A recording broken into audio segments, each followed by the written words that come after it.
Welcome to episode number 2 of the Soul Unchained Show, your source for meaningful conversations around spirituality and consciousness without the fluff. My name is Chris and I'm your co-host along with the talented and beautiful Danielle Laura. Today's topic is all about your story, becoming the hero of your story and beginning to understand where you came from and who you're becoming in the process, and how you can use your story to inspire others to go on the journey of their understanding and tap into the power of their own story. Remember to subscribe if you love what you hear, leave a like to help the channel, and check out our sponsor Life Unchained, your number one source for success principles, life mastery strategies, and personal development. Use promo code YouTube for $50 a month discount, available to you as well at lifeunchained.me. Without further ado, we're going to hop right into the episode. How can you turn the things that have happened to you in your life into the things that happen for you and open the doors to your purpose? And before we get started, I want to start with this because this is actually really exciting. But I know, Danielle, you have 2 books actually being published and released in November. So let's talk a little about that, because that's obviously part of your story. So can you share a little bit about the process and what it took to get there and what it's going to be about? Yeah, absolutely. So, writing a book was in my 10-year plan. I knew eventually that's something I wanted to do. That was a desire of my heart. But typically when we have these desires that are so strong and we have a story within us that is needing to be birthed, right, for the healing of ourselves and the healing of those who read it, it's amazing how the universe conspires to put the people, the situations, the circumstances in your path to make that happen, right? Yeah. So for me, I had the opportunity to be a part of these 2 books. Mm-hmm. But it didn't come without me first recognizing what my story actually is, right? Yeah. And the pivotal moments of my life mm-hmm. that shifted me and catapulted me into being the person I am today. Yeah. And so we all have those pivotal moments in our life and those times in our life that can be really messy, really hard, mm-hmm. and really glorious all at the same time. And being able to reconcile that in a way where you can process through it, you can understand your own healing medicine and the power that you have in this world, mm-hmm. and you can transmute that into something that other people can read and glean information from as well. Yeah. That's powerful when mm-hmm. you can show people, look, this is what I went through and here is how I overcame it. Yeah. And here are tangible and practical ways that you too can overcome these particular situations in your own life. Yeah. So I did that through my 2 books that are going to be available on Amazon and in select bookstores November 12th. And they are Dear Love, I'm Ready for You, which is my story of essentially healing through heartbreak and the old paradigms of strong Christian beliefs that really held me tethered mm-hmm. to a marriage that was really devastating my heart and soul daily, and how I healed from that heartbreak and became purposefully whole within my own heart, and the sovereignty that brought into my reality as a result. Wow, that's powerful.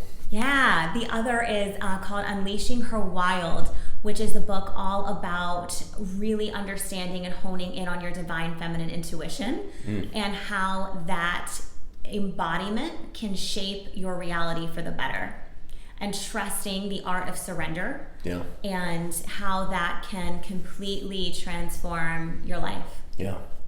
And those are powerful topics. I mean, one of the things that comes up for me directly too, and I know you just shared a little about your story and things like that, but one of the things that comes up a ton is, Tony Robbins said once, when you see somebody who's being praised and awarded and recognized in public, there's decades of work behind the scenes that happen to get to that moment. And right. I remember early on in my lifetime too, in my 20s, almost 13, 14 years ago, going through what I had gone through, which was loss and losing my mom and things like that, that it seems sometimes that when you go through something, that it seems very unique to you and that nobody really understands. And so you get to that point where you see somebody who looks like they're having quote unquote success or happiness or whatever, and immediately what happens, and this happened for me, I would love to hear your input, but you immediately find something about that person that makes them special. It's almost like, I can't do that because I don't have, their family's money, or I don't have that physical attribute. Or of course they can say it because look at where they are now. Right. How has that impacted, and where have you seen that with work with your clients? And then for you, how has that impacted you?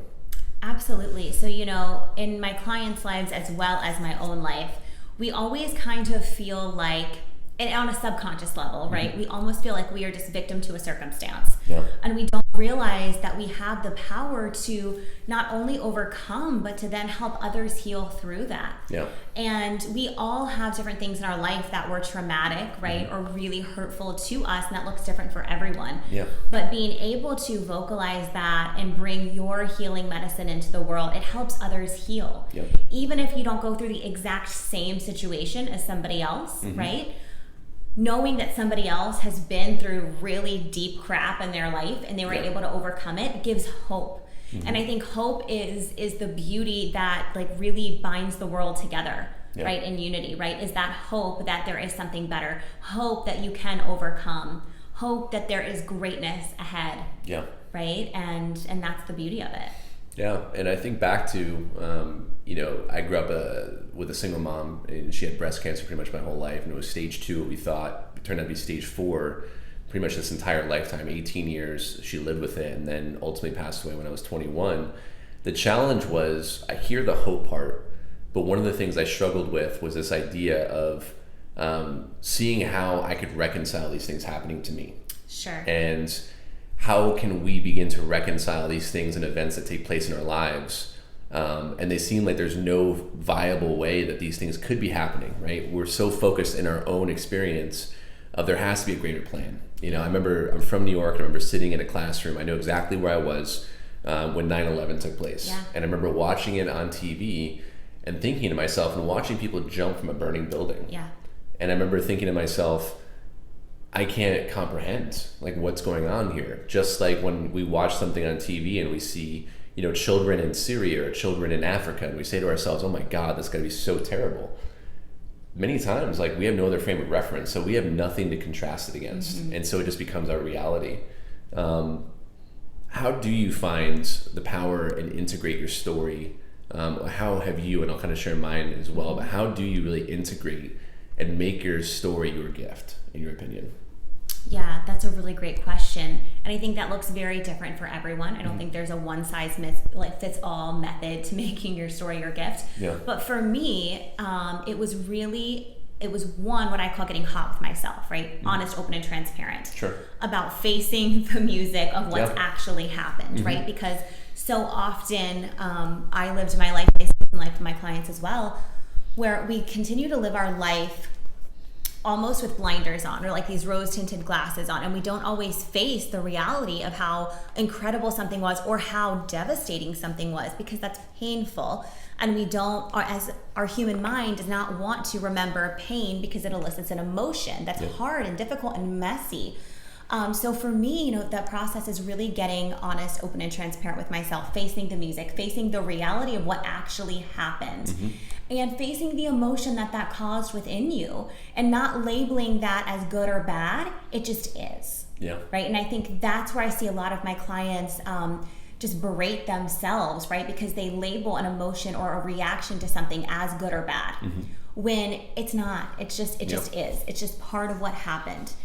Being able to process through that emotion accordingly, whatever that is for you, whether that's going, whether that's meditation, whether that's some sort of spiritual practice, whether that's working with a coach or a therapist or counselor, whatever, mentor, somebody who can help you in a healthy way process through what happened and reconcile who you really are. And then it goes into rediscovery, is what I like to call it. And you're rediscovering, who are you post this event, post this pivotal moment happening. How has this shaped who you are, and who are you now because of it, and who do you want to be moving forward? Because we have a choice. And I think that's something else that we're not taught, is that we're not taught we have a choice. We're not taught that we can choose to let this be behind us, and we can choose the resiliency to continue to move forward. And so I think that's a huge part of it as well. So the next is the rediscovery and the choice of what you're going to do moving forward, who you're going to be, and how you're going to let this affect you. You can become a victim to the circumstance, or you can allow that healing to take place and use it to serve yourself and the greater good of humanity around you, right? It's always a choice. And then the speaking of it, the healing within yourself and within people closest to you first, and then allowing yourself to expand out and share your message with the world. Allow that healing to take, but you never know how your story and how your own inner resiliency can affect someone else. Yeah. Right? And that goes, and that's ageless, that's timeless, that echoes throughout time, you know, and that's a part of your legacy even. What is your legacy going to be when you're not physically here anymore, right? Based on how you lived your life. So I think that all of these things are a culmination of how you can really allow your story to be your gift. Yeah. And how you can use that for good in the world. Yeah. Yeah, I mean, there's so much in there that resonates, and I think one of the big steps, you know, we talk about, you know, being consciously aware of things, and I think in order to be consciously aware is the acceptance of understanding that things don't happen to you, right, and realizing that things just aren't random, because oftentimes we live in a world where we feel like these things just happen randomly, and realizing that nothing is random. First and foremost, you have to suspend your disbelief in that process, because breakthrough really takes place when you start to think a different way. That's really all breakthrough is, right? For me, it was, I had no choice, because that's all I had was my story. And in 2016, I had gone through my divorce as well, and I'd left the corporate world, and this career I thought was going to be mine forever in terms of like my ladder to success. And it was a very humbling experience. And so most of my 20s was full of, I guess I would say false expectations, I think was a big part of it. My mom had passed when I was 21. I was with her when she passed away, so I struggled with post-traumatic stress. I dealt with a lot of anxiety because I couldn't reconcile how these things were happening to me. And the story in my mind that I was playing was that nobody knew what it was like. And so nobody could get close to me. And I mean, I was dealing with the ulcers and all kinds of stuff.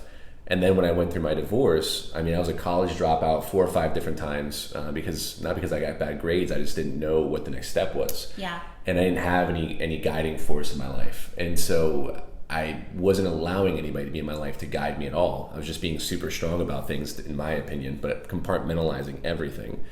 And so when all of a sudden I was forced into this experience of going through my divorce, literally being broke at that time, so I didn't have the resources, and then being a few months behind in my apartment and just sitting there in my empty living room, it came to my awareness of, you have a choice. And the choice is understanding what do you want and who are you? Yeah. And those are questions that we don't ever get asked, right? Because those are some heavy, heavy questions. You can't just look at somebody, and I say to them all the time, like when I ask them this question, like, what do you want? People will say like, well, what do you mean, to eat? Like, where are we going or whatever? And I'm like, no, what do you want? Yeah. And I couldn't articulate any of that. I was like, well, my ex-wife wanted this house, that house, and everything else, or I want what's best for everyone versus what did I really want, because I felt like it was selfish. Sure. And so when I had ultimately ended up moving out to way West Texas, to all my West Texas homies, if you're watching this, what's up?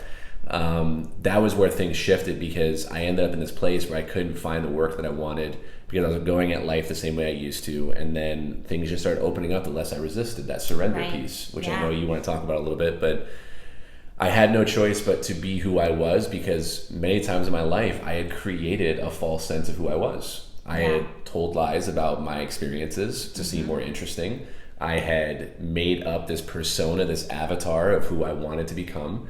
And it was because I wanted to be right, I wanted to be valuable, I wanted to be accepted. But none of it, well, I shouldn't say none of it, I'd say about 80% of it was true. The other 20% was this fabrication. Right. And it was mostly stuff to do with my accomplishments. It was mostly stuff to do with my experiences. And when I sat there and I said, everything was based on a lie, I've got no choice. Like, how can I just be myself moving forward? I would lead with that with people. And when I would meet people in social situations, it wasn't like I'd walk up to you and be like, hey, I just lost my mom 10 years ago and I'm a loser. No, it was like I'd become more interested in someone else, because it wasn't about what I got from them. It was always about, how can I learn from you anything? Because I'm in pain right now. And it just opened up these incredible conversations. And I just realized soon that other people have these stories within them that they believe to be wrong, they believe to be false, they believe to be like, there's no way anybody else has gone through this, I must just be a bad person. Right, sure. I'm a bad Christian, I'm a bad any of these things. Yeah. And then I would share my story and they'd be like, well, shit, let's have a real conversation. And all of a sudden I would build these amazing relationships. Yeah, so sharing your story was breaking down those barriers that you would potentially have within someone else. Yeah, and a huge part of it was, being in this position where I had nothing to lose, where I'd sit down with a pen and paper and I would find out major milestones in my life, working backwards from where I was and seeing what had happened in my life, things like my mom passing away, meeting my biological dad right soon after, and us having a bad relationship. I had a brother in prison when I was younger, all these different things. And when I sat down and I looked at all these things, I said, these things happened for some reason. Why? Right. And then I found the principles and the reasons why. You know, losing my mom and watching that happen was because I was there to be with her, to that circle of life kind of thing. Yeah. And nothing worse could happen in my lifetime. Therefore, I have nothing to lose. Right. She taught me courage. She taught me strength. You know, dealing with meeting my dad, that taught me how not to be a father. And you're talking about a guy who was 31 years old but never thought he was going to have kids, and now I feel like I could be a great father. You know, and so all of a sudden I just kept asking myself more questions. And more questions I asked, I got to the core of things. And as I got to the core of things, I asked myself the question, do I want this moving forward or not? And then I had a choice, and now I became the conscious creator. Right. Instead of being in the throes of the story and caught in the emotion, I was able to take a step backwards and say, I'm experiencing these things. What do I want from this? Yeah. And that allowed me to move forward. And I hear people all the time now with their stories, and they have this thought where somebody in their mind they're seeing is telling them what they should be doing from their past versus it being a reality. Right. Almost like the world is against them. And it's like, well, first and foremost, you can start with proving them wrong if you want.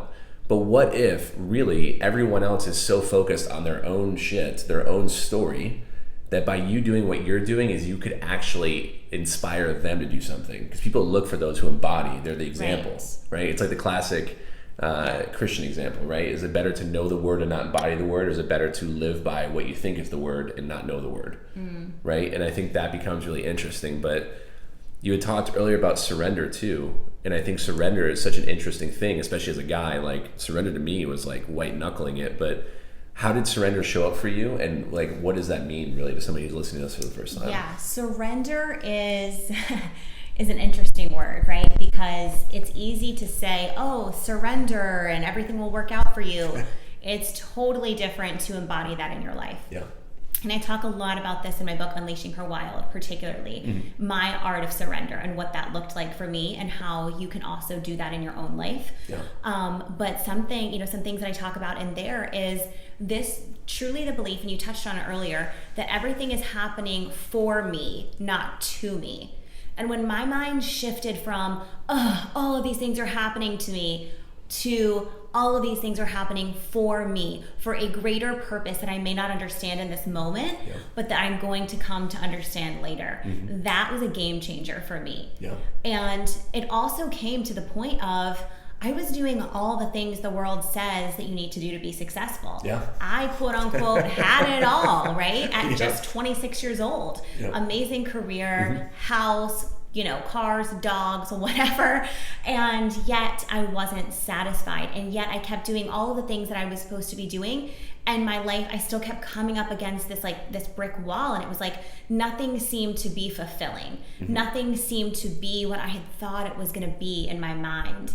And I got to this point where it was like, okay, I can either continue to live my life the way that I think it should go, or I can surrender to the highest good that is meant for me. Yeah. And I don't know what that's gonna look like, but I trust. Yeah. And for somebody, if anybody else is like me, type A, high achiever, gotta know the plan type of person, surrender is not easy. Releasing and relinquishing that control is not easy in any way, shape, or form. And as a matter of fact, when I did, my life seemingly fell apart. Yeah. I lost everything I knew to be true in my life. I lost a marriage. I lost the people closest to me. I lost the essence of my faith, the church, the community, cast me away for opening up my intuitive and spiritual gifting and claiming that. And I really had that reclamation of, this is who I am and this is my gifting and this is how I help people in the world. People in my life said, oh yeah, no, that's not okay.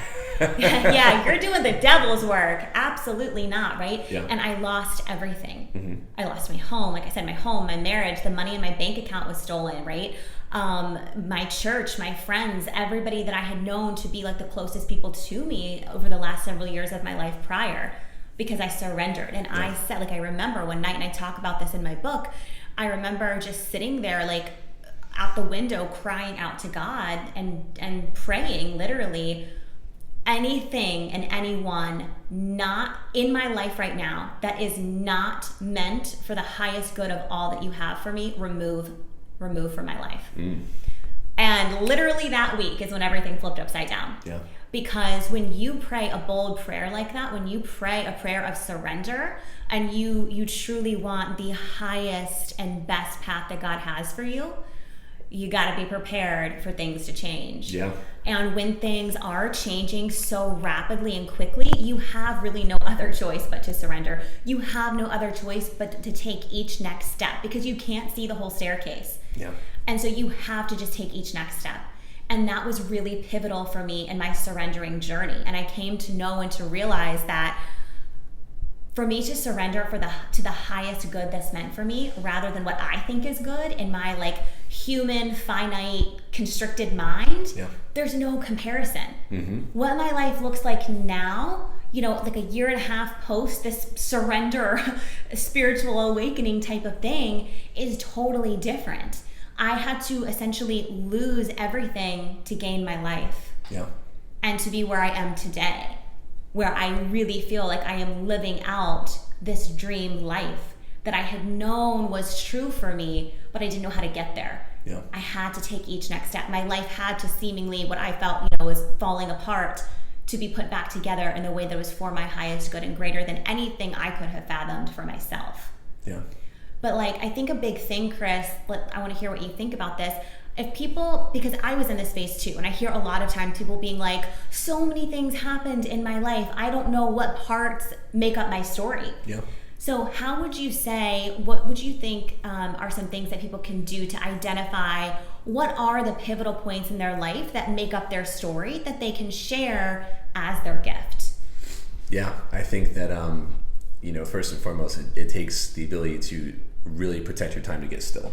And I think that I'm really thankful for the things that happened to me later on in my life, because given the chance and the choice, if these things were to happen now in my life, I probably would try to avoid them, much like a lot of other people. So, the biggest thing is going through that reclamation process like you talked about. So learning to sit down. What I like to do with clients, and what I've done for myself, is I will sit down, and I mentioned a little bit earlier, but I look at milestones in my life that really define who I am. I ask myself the question, what has happened in my life that has turned me into who I am today? And so I work my way backward. For me, it was, most recently it was, shifting in the business sense, being an entrepreneur and hating this concept of being labeled. We struggle because oftentimes, my opinion is, we focus on the label versus what we want out of it. I became an entrepreneur to be free. I didn't become an entrepreneur to fit somebody's expectation.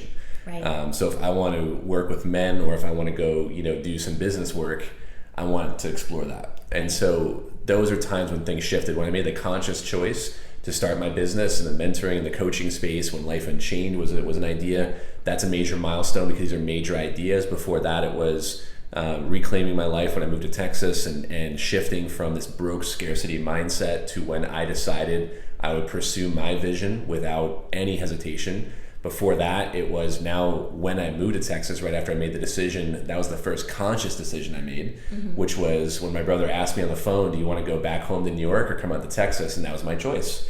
But before that, it felt like everything was happening to me. And I take a look at those things. It was when I left my corporate job, when my divorce happened. Before that, it was my move to, go after my job in Georgia, the promotion that I took. And then before that, I look for every major decision that took place in my life that I can think of that had an emotional outcome. And I continue to write these down on a timeline on a piece of paper. And I go back as far as I can remember, all the way back to remembering, when I was 12 years old, when my mom told me that I was adopted. All the way back to, going through seeing the divorce that she went through, my stepfather when I was like 6 or 7 saying that I wasn't his son. These major emotional things that take place that shape our identity. Yeah. And then I go through and I ask myself a question, almost like very clinical in a way. I remove the attachment to this. Right. And I say to myself the same question across the board. Was I consciously aware of my decisions in these processes? And then I would go through. No, yes. Okay, that's where the shift happens. And the next phase is, what lessons have I learned from this, and what patterns arose from this as well? And so then I'd start to see how these things that took place in my childhood began to manifest themselves in my adulthood. The lack of responsibility, the white lies, all these things that I had learned. It's a great way to kind of figure out all these patterns that are happening. The next phase is to step back and start tapping in. I like to connect to the heart area, and I like to ask myself these questions and say to myself, do I want these anymore moving forward? Because some people take their story and they continue to perpetuate the story. And we talked a little bit about this because, it sounds good from a stage, it sounds good in a book. And I was doing the same thing. I would tell the story of, man, I'd gone through so much shit, so much darkness, that if you need somebody in the trenches, I'm your guy. No matter what, any adversity I go through, I can handle anything, give me more. Well, guess what happens when you ask for more? You get more of what you ask for. And so the other thing too is when you start living from a vision, a higher level vision for your purpose, you're going to be tested at that level that you see in your mind's eye rather than the person you are right now. So that shuts you down because ultimately you're going to be given some major challenges. Yeah. When you want something bad enough, the whole universe conspires to give it to you. Right. And that becomes really, really tricky. So that exercise of working backwards is a very powerful exercise. I would take time on that. And then if you decide that you want to share your story, which you had mentioned before, that is one of the most valuable things that I think somebody can do because we learn in stories. Right. And there are universal truths in stories. Regardless of what happens, we all connect with grief. We all connect with trauma in some way, shape, or form. Right. We all connect with love. We all connect with relationships.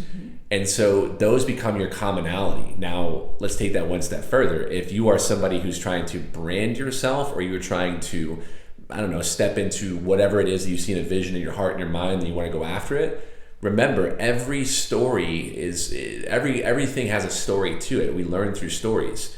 And so learning how to tell your story can catalyze people to understand who you are. Right. And when we find those points of commonality, now we actually have connection.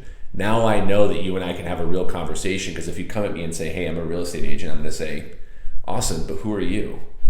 And if you can't tell me who you are, then chances are we probably won't really build a relationship, because I need like the real raw version of who you are. Yeah. And that's really hard because your surrender means your heart's open. Right. And when your heart's open, you can be hurt again. But the hurt part, for me, I realized the hurt was perpetrated by me. Yeah. Because if I kept telling myself the same story, I would always be wounded and I would always be ready to be hurt again, because I was putting myself in that situation, which becomes controversial because, victimhood is a touchy subject. Yeah. It's a very touchy subject in today's world. Yeah, and on that point, you mentioned something earlier. You used the word conscious awareness. Yeah. And I would love to expand upon that and really understand. So let's help everybody understand, what is conscious awareness, and how do you know if you're making consciously aware decisions versus unconscious decisions? Yeah. And this was really powerful to understand as well, because what ended up happening was the more time I had to myself and I was put in this position to explore, the more I became aware of these things. So for me, I like to say there's a huge difference between awareness and knowing. Yes. We use the word know all the time, K-N-O-W, when really what we mean, in my opinion, is awareness. It's like you tell your kids, like, put your laundry up, and they say, I know, Mom. And it's like, well, do you know? Because if you know better, you would do better.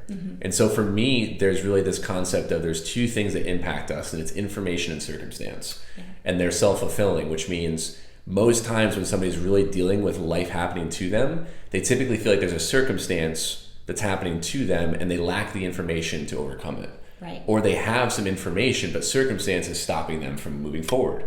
So what really has to happen is taking a step back and becoming consciously aware and sitting back and saying, what's really happening here? Right. And so then you start educating yourself on some things.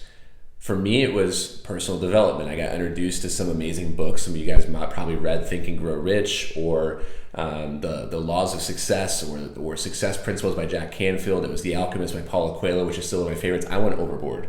I read so many books I couldn't remember what I believed, but it opened me up to a lot of things. And so the theme that I saw was this awareness of, and I guess Jack Canfield talks about best, there's an event, a reaction, and then your outcome. So E plus R equals O. And I kind of talked about this in the power video, but events are always happening and it's all about our reaction. Being consciously aware is being able to recognize the moment I'm in an autopilot reaction to things versus being in control of my reaction. Right. The moment I was aware of this was that question that came up to me. I was having a panic attack as I came home to that empty apartment, and it was, you have a choice right now of, you can have a panic attack, by all means let this flow, or you can do something about this. What are you going to do? And where most people shut down is, I don't know what I'm going to do. And then I guess I surrendered in that moment, and I said, whatever comes, comes, and I'm open to it all. That key phrase of I'm just open has changed my life. I don't know, but I'm open. Because I used to be that guy who was like, I know everything, contextually and everything. So then I became okay, guys, with this idea of, I don't know, but I'm interested to find out. I want to see this to fruition. So that conscious awareness is now, I'm aware that I don't know what I don't know. I have no clue. I don't know what sushi tastes like, so why am I telling people I don't like it? That's a story that I had for a long time. Yeah. I love sushi, by the way. There's another one of, I don't know how to be an entrepreneur. I don't have the money for it or whatever. And now it's like, I don't know, but I'll find out. And guess what happens? People came into my life. Opportunities came into my life. I went from broke to my best financial year that year, not because I'm like a grinder or Gary Vee showed me the way, although he's an awesome mentor. It was because I had to put myself in a position to learn and experience, and not allow myself to shortcut and make an assumption to the outcome. Which, by the way, the 4 Agreements by Don Miguel Ruiz was one of the most pivotal books I ever read, where I learned about that too. So, but yeah, conscious awareness is the ability to step back and realize what's happening. That's not like you're done on that, by the way. There are still things that trigger things in me that I'm learning from, and my focus is not to shame myself and being a bad person, or because I have anger, I'm evil, right, in the eyes of God or anything like that, or I should be shameful about things. It's the ability to understand there's a story behind this reaction. What is the story? Because very rarely do I react because I'm fighting that person. It's typically a shadow from my past that I need to deal with. Yeah, I think that being curious is a big part of conscious awareness, Yeah. right? When something comes up into our consciousness, and the state of being self-aware, right? The state of being in control of what is happening around you, to you, and you through you. And it's the curiosity constantly of, okay, this made me feel this way, this triggered me to feel this way, why, right? Getting really curious, or I did this, or I feel like doing this, which is so different from how I've done things before. I wonder why that is, right? Getting curious and basically living in that constant state of curiosity and openness. Yeah. And that, I think, is what catapults you into that quantum leaping of growth, bigger than anything. Yeah. And you start learning things as you begin to do the repetition, right? Because there's belief systems, and we'll talk about this in another episode, but your belief systems are only broken by 2 things, right? Intense emotional experience. If I end up having a heart attack, my doctor says, the French fry, your heart's going to explode. Now all of a sudden I love kale. And the second one is repetition, right? That the repetition is a thing that we all know needs to happen. We hear the stats. We hear the things like, Malcolm Gladwell, 10,000 hours for mastery. We talk about, people say 21 days for a habit. That's not accurate. It's 21 to 266 days. So going from unconsciously incompetent of I don't know what I don't know to the journey of unconscious competency, which is like the moment things happen to me and I'm aware of it, I allow myself to step back and take a situational approach. And then I might just go meditate. You know what I mean? Because the meditation means I'm not coming at it from my rational mind. I need to transcend that because, like Einstein said, you can't solve the problem with the same line of thinking that created it. Exactly. So how do I step back from this and begin to transcend the problem? Well, I need to tap into something greater. And that was a game changer. So that becomes such a massive part of this. So your belief systems do have a huge part, and it requires way more than just a reframe. Right. Just going through your story and reframing into how things worked for you, you're going to have to affirm that in yourself many times. I mean, it has taken me 3 to 4 years of continual examination of these things and really learning. Like it was, I want to become, once I understood these mechanisms, I was like, I want to become a master at this. Because if you're telling me I can go from this stage of life where it was like things were just happening to now all of a sudden these things are happening for me, I wonder what I can create. You know what I mean? And when things get tough, my initial reaction is, I can't wait to see what happens after this is all done and who I become in the process. Yeah. When I'm consciously aware, of course, because sometimes things do suck, by all means, but getting through that, you realize that you become more in the process of the test. Right. you know? And so it becomes super, super interesting. So we went through a lot in this episode. Yeah, we did. This was packed full of this stuff. And I mean, this concept to me is like one of the first of the 2 steps in really creating the life that you desire, right? Yeah. This ability to reconcile your story. Yeah. So, you know, to recap, to kind of as we end here, what would you say, Chris, is one thing that people can begin to do to reconcile their story as their gift? Yeah. For me, the first step is always the awareness, right? The awareness comes about in the idea that the things that I desire, the things that I truly want, are not reconciling. They don't match. They're not congruent with what's happening in my life. Yeah. Because people will sit down with me and they'll ask me, like, what are you going to do for me? And I'm like, nothing. Because if you're not aware of the need for the change, then I can't do anything for you because I'm going to be constantly overcoming your story. Right. So the first thing is an awareness of, are you interested? Am I open? Right? Openness is the key. Am I open to going down the journey of reconciling my story? Because the hardest thing is when you take on the first rule. And the first rule for me is I am responsible for all things that took place in my life. Yeah. And when I get to that point, I'm ready to now do the work, which is a scary proposition. So that awareness piece, sitting down and actually asking yourself in the mirror and being raw and real with yourself, like you say, hot, and saying to yourself, am I ready to take full responsibility? And some people might not, and that's okay. Right. And I would say, to add to that, I would say, you know, a step 2 per se could be the feeling of, am I ready for this or not? Yeah. Allowing yourself to feel, allowing your heart to be open to whatever is meant for you. Are you ready to heal through this? Are you ready to move through it? Yeah. Or do you need more time to reconcile everything, right? Yeah. That's a big thing. You don't have to push through and go. By all means, do not go write a book if you have not processed through any of this emotion before, right? That can bring up a lot for you. So as you said, number 1 step would be awareness. Mm-hmm. I would add, you know, step 2 would be facing the music, feel into it. Does this feel right for you to move forward? Are you ready to reconcile? Are there things that you still need to work through? And then I would say, let's add 3, because why not? 3 is do the thing, right? If you are ready to share your story, if you are ready to move past that, do it. If you're not, then seek the help that you need so that you can be ready to get to that point. And I feel like step 3, for those of y'all who are saying, like, what do I do? That's where you write your book. Yeah. You know what I mean? Because you're doing the work. Like, your book is already in you. Your book is in you. Your podcast is in you. You know, we started this because we had an idea and it came through because we were like, we got to let this thing out. And it takes time and it does take experience as well. You don't get to these places without doing, right? The learning is always in the doing. So take your time, integrate this stuff, spend some time with it. And if you have questions, make sure you guys do comment below. We will read all the questions. Make sure you guys do subscribe to the channel. Make sure you guys do like, because it does help the growth of the channel. Make sure you share it with people. If you haven't yet, connect with us on Facebook and Instagram as well at Life Unchained. That's our business page on Facebook, and _Life Unchained_ at Instagram. We're just getting started, guys. We launched this in June. Things like this are packed within that group. We have a beautiful mastermind group too if you're interested in connecting with other people on the same journey. And of course, we also have our base Life Unchained membership. But hopefully this was a lot of value for you guys to spend some time with and reconcile. So with that being said, I always like to say that greatness is a matter of intention, not a matter of chance. So go do something with this. And with that being said, guys, we really appreciate you taking the time with this. And we will see you guys next Sunday. Yeah, we really appreciate you tuning in. And if you want to learn more about my books or pre-order them, we'll drop the link in the comments. You can get 20% off with my code Danielle20. I would love for the impact of the story of my life to be able to help your life in some way. And until next time, we'll see you soon. Take care, guys.